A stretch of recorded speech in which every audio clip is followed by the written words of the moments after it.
신약 성경 5쪽 되는 성경이 있습니다. 마태복음 5장 4장 23절에서 5장 2절까지 제가 대독하겠습니다. 예수께서 온 갈릴리에 두루 다니사 그들의 회당에서 가르치시며 천국 복음을 전파하시며 백성 중에 모든 병과 모든 약한 것을 고치시니 그의 소문이 온 수리아에 퍼진지라. 사람들이 모든 앓는 자 곧 각종 병에 걸려서 고통당하는 자, 귀신 들린 자, 간질하는 자, 중풍병자들을 데려오니 그들을 고치시더라. 갈릴리와 데가볼리와 예루살렘과 유대와 요단강 건너편에서 수많은 무리가 따르니라. 예수께서 무리를 보시고 산에 올라가 앉으시니 제자들이 나온지라. 입을 열어 가르쳐 이르시되 아멘. 잠깐 기도하겠습니다. 하나님 아버지, 오늘도 우리를 사랑하셔서 주시는 이 말씀을 우리가 경청하게 도와주시고, 이 말씀이 우리의 말씀이, 나의 말씀이, 우리 교회의 말씀이 될 수 있도록 은혜를 더하여 주시옵소서. 주 예수님의 이름으로 기도드립니다. 아멘. 오늘 본문을 통해서 우리에게 주시는 교훈을 몇 가지 살펴보려고 합니다. 천국을 누리는 삶 시리즈를 제가 몇 번에 걸쳐 하고 있는데, 오늘은 제자라고 하는 제목으로 말씀을 나누겠습니다. 오늘 본문에서 우리가 살펴볼 수 있는 몇 가지 교훈은요, 첫 번째로 교회는 말씀을 듣는 곳이다 라는 것을 우리가 생각해 볼 수 있습니다. 오늘 본문은요, 예수님의 사역을 소개하고 있죠. 예수님께서 여기저기 돌아다니시기를 좋아한 것 같습니다. 23절 한번 보실까요? 예수께서 온 갈릴리에 두루 다니셨다. 예. 예수님이 마실 다니신 건 아니겠죠.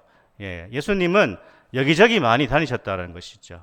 그래서 그리스도인은 분주하게 쓸데없는 데 많이 갈 필요 없겠지만, 그러나 가만히 있는 사람은 아니라는 거죠. 저도 이 말씀을 준비하면서 목사가 그냥 가만히 있으면 안 되는데 이런 생각을 해봤습니다. 예수님이 두루 다니사, 왜 다니셨죠? 온 갈릴리에 두루 다니시면 뭘 하신 것입니까? 오늘 말씀해 보니까 회당에서, 지금으로 말하면 교회죠. 교회에서 가르치는 사역을 하시고, 그리고 복음을 전하는 사역을 하시고, 또 질병을 고쳐주시는 사역을 하셨다. 이것을 예수님의 주된 사역 세 가지라고 합니다.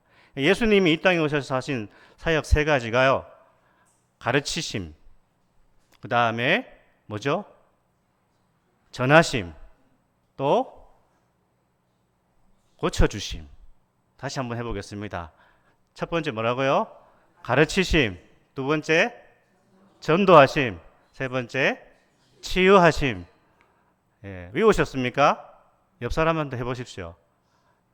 첫 번째 가르침, 두 번째 전도하심, 세 번째 치유하심. 예수님의 주된 사역 세 가지는 이겁니다 라고 할 때 기억을 하셔야 돼요. 말씀을 가르치는 사역, 말씀을 전파하는 사역, 그리고 말씀으로 치유하시는 사역. 이게 예수님의 주된 사역. 이 땅에 오셔서 그걸 위해서 막 다니셨다는 거예요. 그걸 위해서 다니셨다는 것이죠. 그런데 이렇게 이 세 가지 사역을 통해서 하나님의 나라, 천국이 이 땅에 임했다라는 것을 예수님이 보여주시는 것입니다. 아, 하나님의 나라는 이런 것이구나. 그게 구체적으로 어디에 나오죠?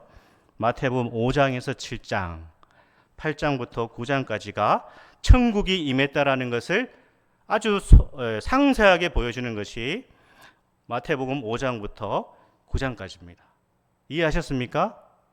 예. 어디서부터 어디까지라고요? 예. 제가 설교를 이제 이렇게 할 겁니다. 계속 질문하면서. 예. 마태복음 5장부터 9장까지가 예수님이 천국이 이런 것이다, 하나님의 나라가 임하였다라는 것은 이런 것이다 라는 것을 보여주는 것이 바로 마태복음 5장에서 9장까지다. 천국이 뭐지? 누가 물어보면 마태복음 5장부터 9장까지를 읽어봐라 라고 말씀을 하실 수 있어야 됩니다. 그런데 이 천국이 어떻게 경험되어지는가 했을 때에 천국을 우리가 어떻게 알 수 있는가? 예수님이 이 땅에 오셔서 하나님 나라를 전파하셨다고 했는데 하나님 나라가 무엇인가라고 했을 때에 그것은 하나님의 말씀을 통해서 만나는 것이 바로 하나님의 나라. 하나님 말씀을 통해서 하나님 나라가 무엇인지를 깨닫게 된다는 것이죠. 하나님은요, 우리에게 말씀 주시기를 원하시죠. 그래서 그 말씀을 통해서 우리는 천국을 사모하게 됩니다. 하나님 나라를 사모하게 됩니다. 하나님의 통치를 사모하게 됩니다. 뭐를 통해서요? 하나님 말씀을 통해서 천국을 알게 되고 천국을 깨닫게 되고 천국을 살아가는 그 동기를 부여받는 것이 바로 하나님 말씀이라는 것이죠. 하나님 말씀을 통해서 주님은 잃어버린 영혼을 구원하시죠. 주님은 말씀을 전하도록 교회를 부르셨습니다. 전도죠. 교회를 부르신 목적은 뭡니까? 예배드리고 끝이 아니라 예배드리고 말씀을 배우고 그 말씀을 전하도록 교회를 부르셨다라는 거죠. 그래서 말씀을 전함으로 우리는 하나님의 백성들, 잃어버린 백성들, 교회 밖에 있는 하나님의 사람들을 다시 불러올 수 있어야 되는 것이죠. 그 사명이 교회에 주어졌다는 것입니다. 요즘에 그 가나안 성도가 많다고 하잖아요. 가나안 성도 들어보셨습니까? 가나안 거꾸로 해보십시오. 뭡니까? 가나안 거꾸로 하면 안 나가. 안 나가 성도가 많다고 합니다. 교회 안 나가. 교회 싫어. 교회 꼴보기 싫어. 나는 하나님 믿지만 교회는 싫어. 안 나가. 그래서 가나안 성도가 그렇게 많다고 합니다. 그런데 가나안 성도가 교회에 상처를 많이 받아서 안 나오는 건데, 그러나 그건 정상적인 신앙의 모습이 아니죠. 그거는 건강하게 예수님이 하나님 원하시는 모습이 아닙니다. 그래서 가나안 성도가 점점 늘어난다고 하잖아요. 코로나 이후로 더 많아졌습니다. 교회 안 나가. 내 혼자 집에서 예배드리고 기도하고 성경 보면 되지 뭐 굳이 내가 교회 가가지고 사람들한테 상처받고 그리고 부담스러운 말 들어야 되고 그럴 필요 없다. 안 나간다. 그러나 예수님 믿는다. 그걸 가나안 성도라고 합니다. 그런 사람들도 다 우리가 기도하면서 주님의 교회로 불러야 되는 것이죠. 예수님은 말씀으로 병든 영혼과 병든 마음, 병든 몸을 고쳐주시기를 원하시는 것이죠. 특별히 예배 시간은요, 우리가 말씀으로 가르침을 받는 시간입니다. 예배 시간은 복음이 선포되는 시간입니다. 그래서 우리가 선포된 말씀을 받고 깨닫고, 하나님이 원하시는 것은 이런 모습이구나. 내가 신앙생활 다시 이렇게 해야 되겠구나. 그 깨달음을 받는 시간이 예배 시간입니다. 예배 아무 생각 없이 그냥 앉아 있으면 예배 드린 거 아니에요. 예배 시간에 말씀을 통해서 오늘이 하나님이 이 본문을 통해서 나에게 이런 말씀을 주시는구나. 목사님을 통해서 설교자를 통하여서 이런 말씀을 주시는구나. 그 말씀을 깨닫고 자기의 삶을 고치는 것이 예배 드린 겁니다. 이런 은혜가 있기를 축복합니다. 그 말씀을 깨닫는 시간이 예배 시간이에요. 예배를 통해서 우리의 영혼, 우리의 몸, 우리의 마음이 치유되고 회복되어야 되는 것입니다. 그래서 예수님이 이런 사역을 하신 것이죠. 예수님이 보여주신 천국을 경험하기 위해서는요, 하나님을 만나는 자리와 예배의 자리를 항상 사모하셔야 됩니다. 특별히 예배 나오는 것에 우리 성도님들이 열심을 내시기를 축복합니다. 한 3명만 아멘하시네요. 우리 다 아시는 것처럼 주일에는 항상 우리 크리스찬들은 예배 중심이 되셔야 됩니다. 아무리 중요한 모임이 있어도요, 그리스도인은 예배가 중심입니다. 우리 삶의 우선순위는 내가 예배만 드리고 다른 일을 하겠다. 항상 그게 중심이 서 있어야 됩니다. 내 삶의 우선순위는 하나님을 예배하는 것이다. 어떠한 일이 있어도 나는 하나님 예배하고 놀러를 가시든지 어디 만남을 가시든지 그거는 제가 알 바 아닌데, 그러나 우리는 항상 우리 삶의 중심에 우선순위에 예배가 있어야 되는 것입니다. 우리 성도님들, 제가 오늘 약간 작정하고 잔소리 좀 하겠습니다. 오후 예배에 빠지는 걸 너무 습관적으로 생각하시면 안 됩니다. 우리가 물론 예배 한 번만 드려도 어떻게 되는 거 아닙니다. 그러나 우리가 주일이면, 그러나 내가 오전, 오후 예배 내가 온전히 하나님께 드리고 내가 다른 일들을 하겠다. 이런 좀 마음의 결단을 가지십시오. 그러니까 뭐 예배 빠지고 예배 나오지 않는 것을 아무렇지도 생각하지 않고 또 습관처럼 그렇게 생각하시면 안 됩니다. 그게 신앙의 습관이 되면 안 됩니다. 아예 뭐 우리 교회가 오후 예배를 그냥 폐지하고 오전 예배만 드리는 교회 뭐 그러면 뭐 그렇게 가도 됩니다. 그러나 우리 교회가 오전 오후 예배를 같이 드리고 또 수요 예배도 드리고 할 때에 100% 나올 수는 없을 수도 있습니다. 그러나 내가 예배는 아주 공예배는 내가 참 우선순위를 두고 참여하리라. 그런 마음의 결단을 기도하면서 가질 수 있기를 축복합니다. 삶이 너무 팍팍하고요. 일이 고될 수 있습니다. 지칩니다. 집에 오면 진짜 아무것도 생각하지 않고 쉬고 싶은 분들이 많겠죠. 그러나 우리가 힘써 정말 사정이 있어서 예배 나오지 못하는 분도 있습니다. 그런 분들을 제가 정죄하는 게 아니라 그러나 우리가 정말 피치 못할 사정에서 예배를 빠지고 신앙생활을 좀 등한시 할 수도 있겠지만 그러나 항상 우리는 하나님을 예배하고 또 성도들을 만나고 교제하는 거기에 삶의 우선순위를 둔 사람이 바로 크리스찬이라는 것이죠. 그런데 예수님께서 보여주신 이 세 가지 사역 중에요 가장 중요한 것이 말씀 사역입니다. 왜냐하면 예수님은 말씀으로 진리의 말씀으로 가르치셨어요. 세상의 처세술을 가르치신 게 아닙니다. 성경 말씀, 구약의 말씀, 이 진리의 말씀을 하나님의 자녀들에게 가르치셨어요. 그리고 말씀으로 복음을 전하셨어요. 말씀으로 치유하셨어요. 치유된 사람들은 말씀으로 또 교훈을 받았습니다. 그래서 예수님의 사역의 중심에는 항상 말씀이 있습니다. 우리의 신앙생활에서 항상 중심에 두어야 될 것은 하나님의 말씀입니다. 교회는 하나님 말씀이 중심이 되어야 되고 우리 성도님들의 신앙생활에도 항상 하나님 말씀을 중심으로 매일매일 말씀을 섭취하시고 그 말씀을 붙들고 기도하시고 그것이 우리 신앙생활의 중심이 되어야 됩니다. 교회는 찬양도요 은혜로워야 되고 교회는 구제도 해야 되고요 전도도 해야 되고 봉사도 해야 되고 교제도 해야 됩니다. 그러나 말씀이 빠진 모든 활동은 다 문제가 생길 수 있습니다. 인간적으로 될 수 있고요. 또 부작용이 많이 생길 수 있습니다. 그러나 하나님 말씀에 바로 선 신앙의 모든 활동은 흔들릴지라도 무너지지 않는 것입니다. 그래서 교회는 언제나 이 말씀을 중심으로 사역이 펼쳐져 나가야 되는 것입니다.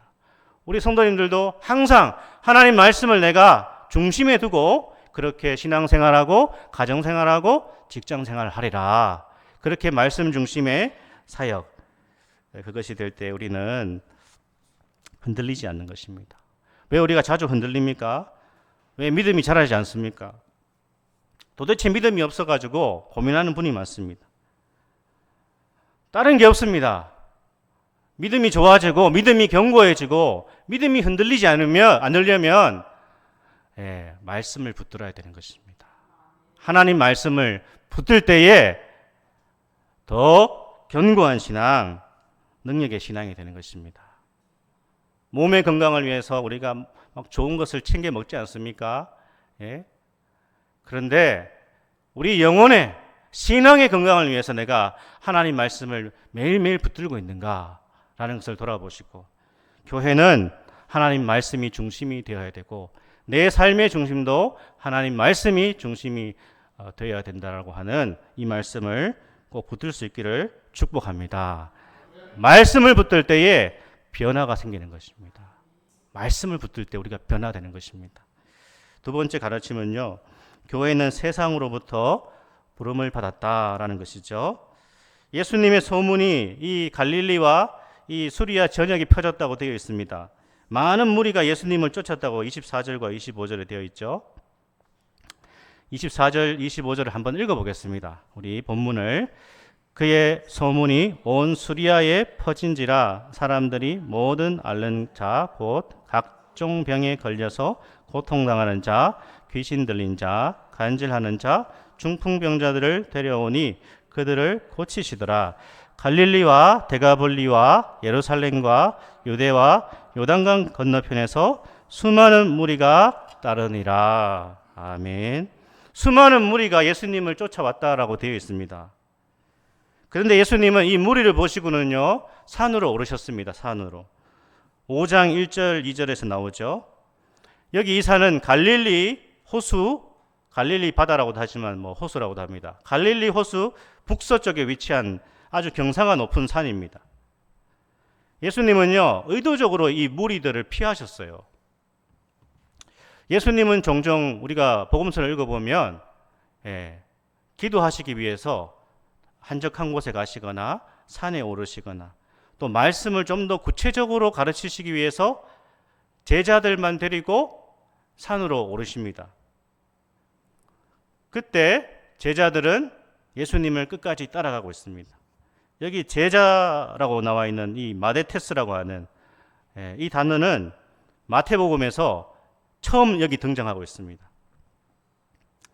예수님은 제자들에게요, 천국의 복음을 좀 더 구체적으로 가르쳐 주시고 이 제자를 통해서 하나님 나라를 확증하기를 원하셨기 때문에 지금 제자와 무리를 분리시키고 있습니다. 그 구체적인 가르침이 마태복음 5장부터 7장까지 이어지는 산상수훈입니다. 산상수훈. 교회는요, 세상으로부터 부름을 받은 공동체, 그렇게 얘기합니다. 그래서 교회라는 이 단어가 헬라어로 에클레시아, 우리 한번 따라 해볼까요? 에클레시아. 두 단어의 합성입니다. 에크, 칼레오 이렇게 합쳐서 에클레시아. 에크는 밖으로, 칼레오는 부르다 이런 뜻이에요. 그러니까 밖으로 부르다, 세상 밖으로 부르다. 세상에 속한 자를 세상 밖으로 불러서 예수의 제자가 되게 하시기 위해서 교회를 부르셨다는 것입니다. 그러니까 교회는 세상으로부터 부름을 받아 예수님의 제자가 되는 것이죠. 그러니까 저와 여러분들은 다 예수님이 뭐라는 거죠? 제자라는 것입니다. 제자. 우리는 세상에서 부름을 받아서요, 하나님 나라 백성이 된 것이죠. 교회에 오면요, 예수님을 믿으면 근본적으로 이제 새로운 가치관이 생겨야 됩니다. 새로운 인생관이 생겨야 됩니다. 새로운 사상, 예수의 사상을 우리 성도님들이 품고 있어야 부름을 받은 겁니다. 세상에서 부름받은 교회는요, 말씀을 듣고 기도하면서 내가 어떻게 이제 살아갈 것인가, 어떻게 교회로 예수의 제자로 살 것인가, 무엇을 위해서 살아갈 것인가, 어떻게 내 삶의 변화를 이룰 것인가, 그것을 고민해야 되는 것입니다. 그것이 바로 에클레시아입니다. 교회입니다. 그것이 크리스찬이고요, 그것이 성도입니다. 이 생각이 없으면 부르심이 없는 겁니다. 죄송하지만 나는 부르심을 받았는가?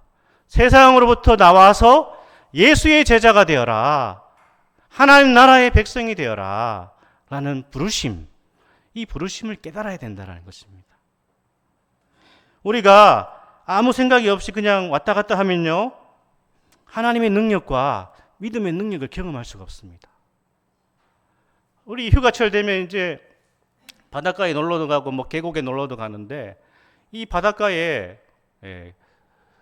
가서 바닷속에 들어가면 그 바닷속이 얼마나 아름다운 것들이 많습니까? 근데 바닷속에 들어가 보지 않고 그냥 그 해변에서만 왔다 갔다 하면 이 바닷속이 어떤 건지 모르잖아요. 또 이런 또 말씀드린다고 해가지고 또 막 깊은 데 들어가지 마시고, 우리가 이 하나님 나라에 믿음의 세계 안에 깊이 들어가셔야 하나님의 능력과 믿음의 능력을 경험할 수 있는 것입니다. 그냥 계속 주변을 어정쩡거리거나 우리가 경계선에서만 왔다 갔다 하면 안 되고요.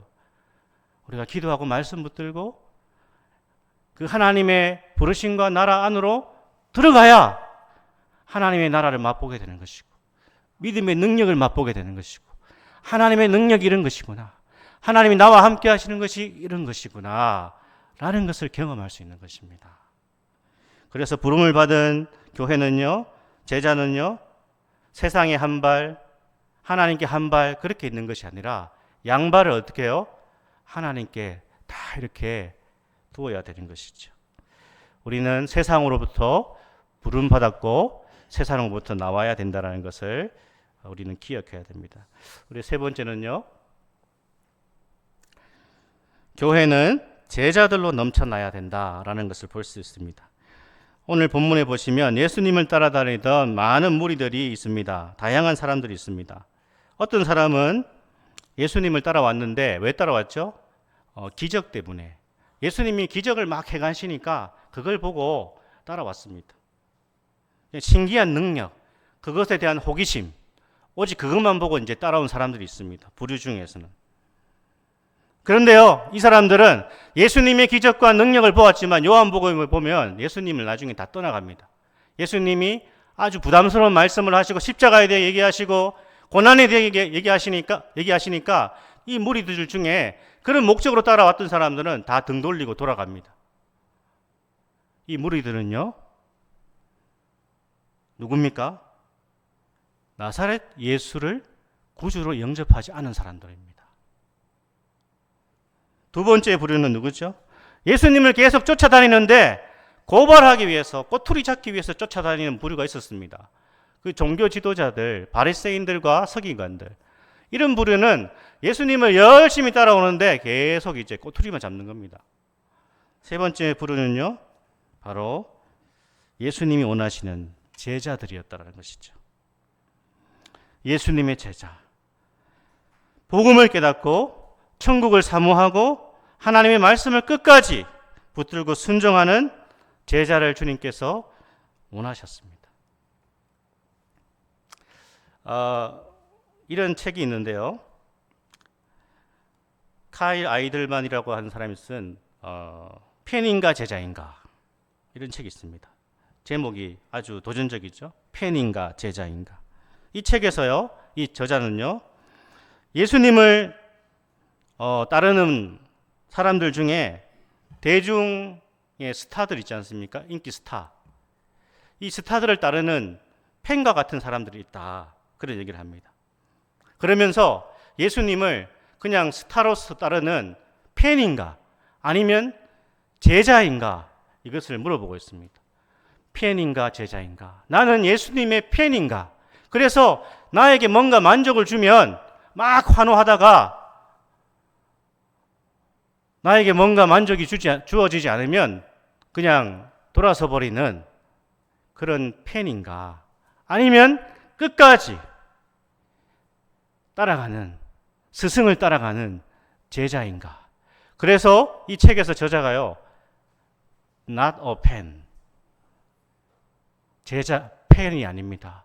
우리는 대중 스타를 따라가는 그러한 팬이 아니라 예수님의 제자입니다. 우리 한번 옆 사람한테 얘기해 봅시다. 팬이 아닙니다.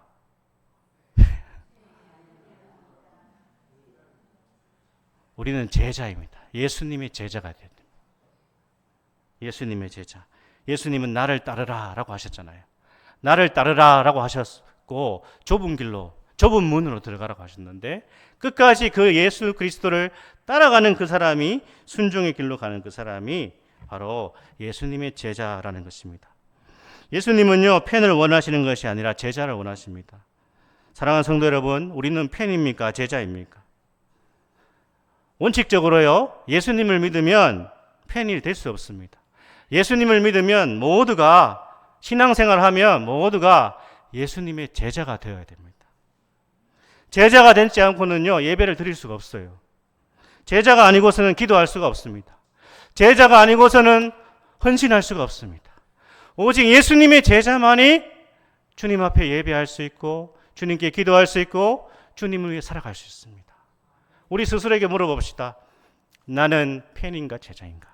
나는 예수님의 진정한 제자인가? 주님께서 오늘 산으로 오르시고 제자들이 예수님을 따랐다고 말씀하고 있습니다. 사랑하는 성도 여러분, 제자들이 예수님이 오르신 산으로 함께 올라갔습니다. 반면에 무리는 산에 오르지 않았습니다. 어정쩡한 위치에 남아 있었습니다. 이제 예수님은 마태복음 5장을 통하여서 산에 오른 제자들에게 더 깊은 천국의 말씀과 더 확실한 천국이 무엇인지를 천국의 비밀을 가르쳐 주실 것입니다. 바로 제자들에게 하나님 나라의 능력과 그 실제를 맛보게 해 주실 것입니다. 사랑하는 여러분, 오늘 우리에게 주님께서 제자가 되라고 말씀하십니다. 우리가 적당히 신앙생활을 할 수 있습니다. 그러나 적당히 신앙생활을 하면 그냥 적당한 은혜만 임하는 것입니다. 저는 뭐 상관없습니다. 그냥 적당히 신앙생활 하다가 그냥 그만둘랍니다. 그럴 분은 없을 거라 생각합니다. 우리가 마음과 정성과 뜻을 다하여서 주님을 따르면 주님께서 더 큰 은혜와 더 큰 능력과 더 큰 하나님 나라의 비밀을 우리에게 보여주실 것입니다. 우리 모든 성도들이 예수님의 제자가 되셔서 제자 삼는 그런 인생 되시고 또 제자 삼는 그런 교회가 되어서 우리 교회가 정말 예수의 제자들로 넘쳐나는 그런 복된 진리로 교회 되기를 주의 이름으로 축복합니다. 아멘. 같이 한번 기도하실까요? 말씀으로 가르치시고 말씀으로 전파하시고 말씀으로 치유하셨는데 우리 교회도 이 중점적인 사역을 우리가 감당할 수 있도록 그 중심에는 하나님의 말씀이 있도록 우리가 하나님 말씀을 항상 중심에 두고 또 예배를 소중하게 여기고 예배 통해서 하나님의 능력을 맛볼 수 있도록 팬이 아니라 제자가 되기를 원합니다. 끝까지 주님을 따라 주님 나라의 천국의 능력과 그 영광을 맛보며 살기를 원합니다. 같이 한번 기도하겠습니다.